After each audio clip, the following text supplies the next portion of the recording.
Harvey Milk. I'm a supervisor in San Francisco. And I'm gay. Yeah. When people think of the LGBT rights movement, Ellen DeGeneres, rainbow flags, and endless state legislations come to mind, but rarely does Harvey Milk. However, he was a critical member of the fight for LGBT equality. Harvey Milk was born in New York in 1930, but his real home became San Francisco in 1972. During this time, San Francisco's gay community was growing and becoming more prominent. Uncharted and unmeasured it may be, but the power and presence of a large homosexual community is an accepted fact in San Francisco, says the New York Times in an article in 1977. Talking about 60 to 80,000 gay people who are integrated throughout society and through life. Everything from politicians to doctors to ditch diggers to bus drivers. What's happened in San Francisco is most of them, or a great percentage of them, have come out. The minority population of LGBT, or lesbian, gay, bisexual, transgender community, was growing and becoming more prominent and recognized in San Francisco around this time. Gay pride marches and businesses run by openly gay people were springing up, giving recognition to the gay rights movement. All it needed was a voice, Harvey Milk's.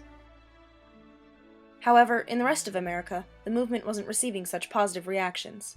America was at a point where the FBI kept files on gay activists, the U.S. Postal Service kept a log of addresses that received materials related to homosexuality, and state and local governments were passing laws to shut down establishments catering to homosexuals.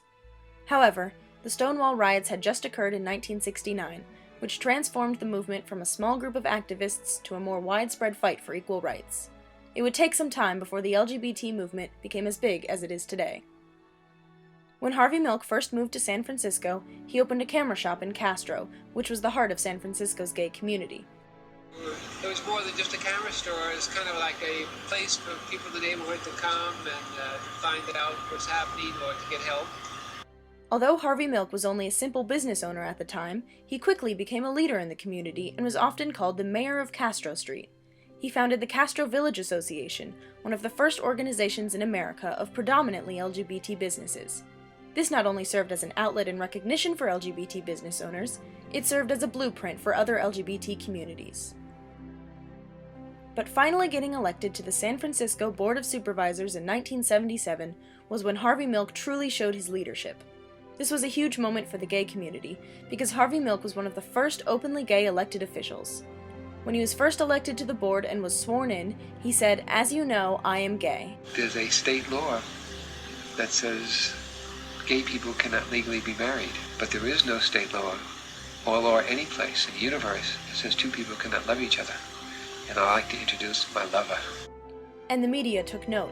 The New York Times came out the following morning with an article entitled "Homosexual on Board Cites Role as Pioneer," and quoted Milk as saying, "I'm a symbol of hope to gays and all minorities."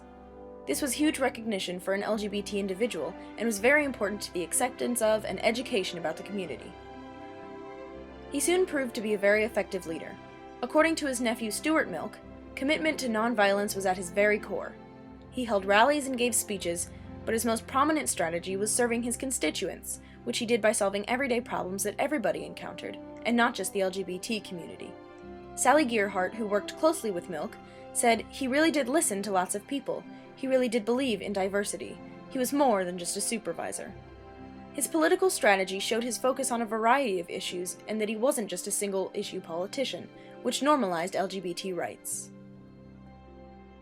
While in office, Milk was faced with a lot of opposition, such as the Briggs Initiative, also known as Proposition 6, which, if passed, would have allowed schools to fire teachers based solely on their sexual orientation.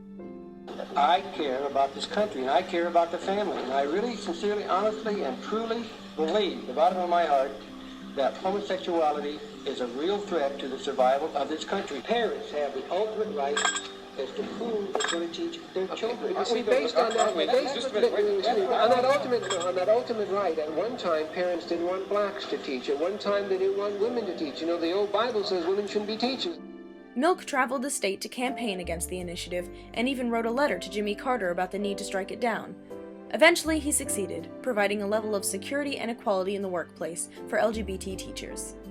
He also helped pass the Gay Rights Ordinance, which gave employment equality for LGBT individuals. According to the New York Times, it was considered the most stringent in the nation. Harvey Milk himself said, "What the gay rights ordinance in San Francisco, the main focus is to prevent the people who are already employed who are gay, who, if they want to come out and break down the stereotypes, prevent them from being fired." And Governor Brown said, it became a model for anti-discrimination legislation throughout California and the nation. The legislation he achieved was a huge step for the gay community because it attained more rights and less discrimination for the community, who still sees the benefits today. One of the most important things that Milk did was inspire people. Dennis Perrone, a lover of Milk's, said what he really did was give us pride in ourselves, and hope too. One of the reasons he was able to inspire people so effectively was that he did what nobody else could do. He was open, he was proud, and he wasn't going to stop fighting, regardless of the numerous death threats he received. His bravery inspired others, and his speeches rallied them to come out, to fight for what was right, and to give hope to others. Last week I got that phone call from Altoona, Pennsylvania. In my election, gave somebody else, one more person, hope. Yeah, after all, that's what it's about. It's not about personal gain, not about ego, not about power. It's about giving those young people out there, in Altoona, Pennsylvania, hope. Gotta give them hope. This is to be played only in the event of my death by assassination. San Francisco Mayor George Moscone was shot and killed today in his City Hall office. Minutes later, City Supervisor Harvey Milk was shot and killed. And both Mayor Moscone and Supervisor Harvey Milk have been shot and killed. So was Harvey Milk, City Supervisor. Both shot, both murdered. Harvey Milk was aware that his openness about his sexuality put him at high risk for assassination. Dan White was a disgruntled supervisor who had argued with Milk on many of his politics in the past. After being refused his seat on the board, Dan White assassinated Mayor Moscone on November 27, 1978. Although Harvey had nothing to do with this, Dan White shot him anyway, presumably because of their differences and White's dislike of Harvey Milk's politics and sexual orientation. The nation was devastated. His assassination was met with mourning all over the country, and protesters shouting, served as a testament of his impact on people. Many, like White, were against Harvey Milk's politics, as much of the country was still largely opposed to same-sex marriage. The police force in Castro was also a large source of opposition, as Harvey Milk and other Castro business owners faced police brutality, believed to have resulted from homophobia. However, some people just disagreed with his politics, believing him to be uncompromising, especially when it came to the way he voted on the board. Overall, however, he was a very effective leader who inspired and led a movement. He was awarded the Presidential Medal of Freedom in 2009, Sean Penn won the 2009 Oscar for Best Actor for the movie Milk, while The Times of Harvey Milk won the 1985 Academy Award for Best Documentary.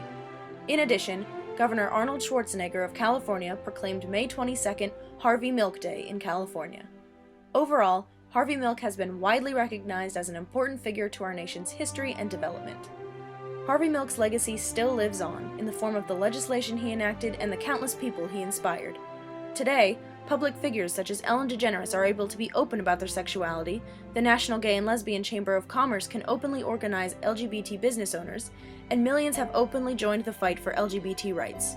Moreover, over 7 million adults in the U.S. have come out as LGBT, according to a National Health Statistics report in 2014. More than just the legislation he passed and the direct changes he effected, Milk served as a voice of hope for the gay community and paved the way for modern-day LGBT individuals. In May 2014, Senator Dianne Feinstein said, "At a time when LGBT individuals were ostracized from society, Harvey was a revolutionary, unafraid to do what was right." Through leadership, legislation, and inspiration, Harvey Milk helped accelerate and increase acceptance for the LGBT rights movement. I have never considered myself a candidate. I have always considered myself part of a movement. I wish I had time to explain everything I did. Almost everything was done in the eyes of the gay movement.